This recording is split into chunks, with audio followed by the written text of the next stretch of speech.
Few characters are as beloved by the Soulsborne community as Artorias the Abysswalker. The subject of a Dark Souls 1 DLC named in his honor, it is no surprise that he remains a fan favorite even all these years later. Not only does he boast a fantastic character design that's led to his armor being highly sought after in future installments, but his lore is among the best the series has to offer, and his boss fight one of its most memorable. Looking back at Brave Artorias, I'd argue that he is worthy of being called the poster child of From Software's games, and the face of the entire Soulsborne franchise. Through Artorias, Miyazaki and company showed players the fast-paced, dodge-heavy direction the series was headed in, while also exemplifying how the company uses DLC, and serving as patient zero for many of their core themes. But before I go on, if you are a Dark Souls fan, then please be sure to like, subscribe, and consider supporting me with a YouTube channel membership or over on Patreon. My dream is to make these videos full-time someday, and by doing any of those things, you'll be helping make that dream a reality. Artorias started his screen time in classic From Software style, as a footnote in some item descriptions, and a few references in bits of esoteric dialogue. Through these signature Soulsborne sources, we learn that Artorias was one of Gwyn's 4 knights, and arguably the best of them. He wore the wolf ring, given to him by the Lord of Sunlight himself, and wielded his mighty greatsword with unmatched skill. Noble to a fault, he despised all creatures of the dark, and frequently faced the dark wraiths of Cath in battle. In New Londo, he learned the skill of abyss walking, which allowed him to infiltrate the domain of the 4 kings. His ring will grant us the same power, allowing us to face off with the aforementioned monarchs and claim the fragments of the Lord Soul Gwyn had bequeathed to them. But in the base game, our greatest link to Artorias is Sif, the goodest of good boys. To get Artorias' all-important ring, we'll have to travel to his grave, where the Great Wolf himself stands watch. Without context, it's a really sad boss fight. Who among us wants to kill a devoted doggo who's determined to protect his fallen master's remains? With the context of the DLC, which we'll get into soon here, it's a straight-up depressing one, and slaying Sif feels even worse. Despite rumors that flooded the internet shortly after release, taking down the good pup is indeed mandatory. Thus, the chosen undead is forced to defeat Sif and claim Artorias' ring so they can progress on their journey. It's not until the DLC that we learn the truth. Transported back in time into the kingdom of Ulasil, we at last meet Artorias in the flesh. His appearance in his boss battle is enough to tell the story, but if you're looking for specifics, Elizabeth and Marvelous Chester will happily lay out all the details for you. The people of Ulasil roused the corpse of primeval man from his slumber, and now the entire township is flooded by the corruption of the dark. Naturally, who better to respond to this threat than the noble Artorias, the Abysswalker himself? Thus, he came to Ulasil to stem the tide, but the more he battled with the Abyss, the more it battled back inside of him, until at last, he too was overcome by the dark. Well, mostly. The fact that he's still taking corrupted citizens to the cleaners, and trying to stop us from entering the township, suggests that he still remembers the purpose of his mission to some degree, to exterminate the creatures of the dark and prevent it from spreading beyond Ulasil. With no other path before us, we're forced to kill Artorias, in what is surely one of the most iconic boss battles in the series. There are many things that make the fight so noteworthy, starting with the simple fact that it's quite challenging and very well scored. But even today, many FromSoft fans will cite their duel with the Abysswalker as one of their all-time favorites. This suggests that the battle isn't just good, but relevant and memorable enough to hold its own when compared to its more modern counterparts, like Melania and Slave Knight Gale. So the question is, what elements of the fight with Artorias continue to support its legendary status? As I see it, this can be attributed to 2 factors: its mechanics and the enduring From Software theme of facing off with a hero who's past their prime. Starting with his mechanics, Artorias is ridiculously fast. His moveset is large and unpredictable, and he wields his greatsword with the raw athleticism of Rey Mysterio. When you blend all this together, what you have is a boss fight far more deadly and reliant on dodging and timing than any of the Soulsborne series had created up to this point. But that phrase, up to this point, is critical, because in the games that followed, there would be many more just as quick and unforgiving as this one. Thus, what really makes Artorias stand out in gameplay is that he is a preview of the challenges to come. Our duel with Artorias isn't a Dark Souls fight, it's a Bloodborne fight. Not only does this make him incredibly difficult to contend with, but it helps prepare us for the road ahead. Whether it's our previously mentioned trip to Yharnam or our final trek through Lordran, Artorias was the first hint that From Software was about to emphasize speed, timing, and the circle button more than your armor. So put away that shield and get ready to learn to dodge, buddy. Which, I suppose, makes it all the more ironic that Artorias' arm is broken, and thus, he can't use his. Speaking of the fact that he can't use his shield, that leads into my point about him being a shell of his former self, a hero who's past his prime. Not only is he corrupted by the dark when we meet him, but he's forced to fight us with one arm, having broken it in his battle with Manus. He's literally a one-armed man at an ass-kicking contest, and yet he kicks our ass like it's his job. This makes Artorias patient zero for this trope. We see this type of character in practically every Soulsborne game. Gearman is a peg-leg septuagenarian, Radahn's brain rotted away ages ago, and even Malenia fights us after a long Shattering's nap. Before we faced off with those legends at less than the peak of their power, we dueled Artorias at a fraction of his.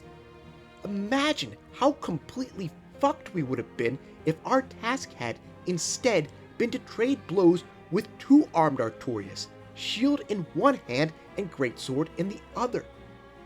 Personally, it's this aspect of Artorias that resonates with me the most, because I have never beaten the Abysswalker in a manner I would describe as fair. I love these games, and I hope that comes across in my videos, but I'd be the first to admit that I'm by no means a pro at them. I've had a very strange relationship with the difficulty of Soulsborne games. I've gotten my ass handed to me by bosses others have steamrolled, and laughed in the faces of some of the series' most famous roadblocks. It took me 2 agonizing weeks to beat Lorien and Lothric, but just 2 attempts to send the Orphan of Kos crying back to the sea. That strange dynamic came up again with Elden Ring. Radagon and the Elden Beast took me several nights of grueling work to defeat, to the point where I would have thrown every maiden in the lands between into the giant's flame in exchange for Torrent's help against that stupid purple dino, while Malenia, who plenty of people needed the help of a community legend to kill, took me less than 2 hours.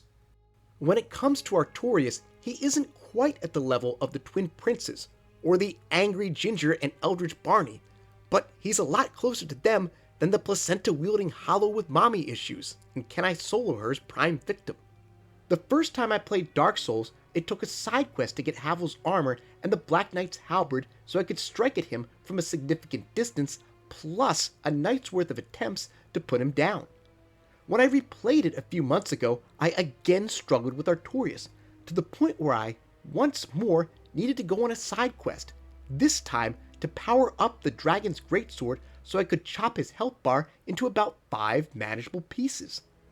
Would I describe either of these strategies as cheese methods? Some might, but I wouldn't. Miyazaki and company wouldn't have put a weapon as cartoonishly powerful as the dragon's greatsword in the game if they didn't want people to use it. But fair? Absolutely not. And to be perfectly honest, I really like it that way. Because to me, the point of Artorias is that I am not his equal. I am a jabroni who just happened to catch the greatest knight who ever lived on a bad day. A murder hobo who challenged the Abysswalker when he was no longer at his best, and after many attempts needed a massive sword and an equip load on the brink of obesity to put him down. There are many Soulsborne bosses who I'm proud to say that I beat on skill alone. Artorias is not one of them, and will probably never be one of them. And I'm okay with that. The fact that Artorias is simply better than me is a core part of his character.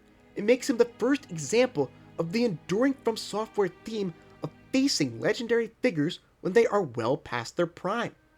It's a humbling experience to know that I'm just not as good as the titanic heroes of Dark Souls lore. And at the same time, it protects both our accomplishments and their achievements. Yes, we deserve credit for our victory, but we should still remember that at one time, these demigods of battle would have mopped the floor with us. No matter how you defeat Artorias, whether you're an above-average scrub like me, or a truly talented player who actually managed to slay him fairly, then you'll be treated to a meeting with Sieran, who probably met Artorias on Kindler, Lordran's most popular dating app. She kneels before a simple grave that she's erected in his honor, contrasting with the larger, gaudier one we find in present day. If the player hasn't figured it out already, this makes it perfectly clear that the legend of Artorias is a lie. He didn't slay Manus, he didn't hold back the Abyss, and he didn't rescue Princess Dusk. The person who did all of those incredible things was us, by virtue of Terminator-style cyclical time shenanigans. Naturally, this revelation recontextualizes the events of the base game. It explains Sif's emotional reaction before our battle with him, and adds a melancholy undertone to the fight. Not only did we put down the goodest of good boys, we put down a good boy who remembers us, remembers how we rescued him, and protected his master's honor by quietly, namelessly carrying out the deeds history attributes to him. In doing so, we again see Artorias at the heart of one of the Soulsborne franchise's signature methods of storytelling, in this case, how they approach DLC. Most developers use DLC to tell extended side quests, to expand on underexplored sections of their world, or to provide a satisfying epilogue to a successful project, as we see with The Witcher 3's Blood and Wine. But with From Software's lore-based narrative design, it's all about recontextualizing events we're already familiar with. We knew that Artorias died fighting back the Abyss, but we didn't know that he failed in his mission. We knew that Sif was the noble knight's loyal wolf companion, but we didn't know that protecting him was one of Artorias' final acts before succumbing to the dark. And of course, we had no idea that we played a significant part in this heartbreaking tale. In the years since the release of Artorias the Abysswalker, From Software has continued to use DLC in much the same way. The old hunters revealed the great crime of Gurman and his compatriots, and the existence of the eldritch being some call Kos and some call Cosm. The Ringed City included a never-before-seen daughter of Gwyn, and at long last revealed the location of the Dark Soul, something that, in all honesty, recontextualized all three games in the series. So yet again, we see Artorias blazing the trail for From Software, in this case by serving as the earliest example of how they approach DLC.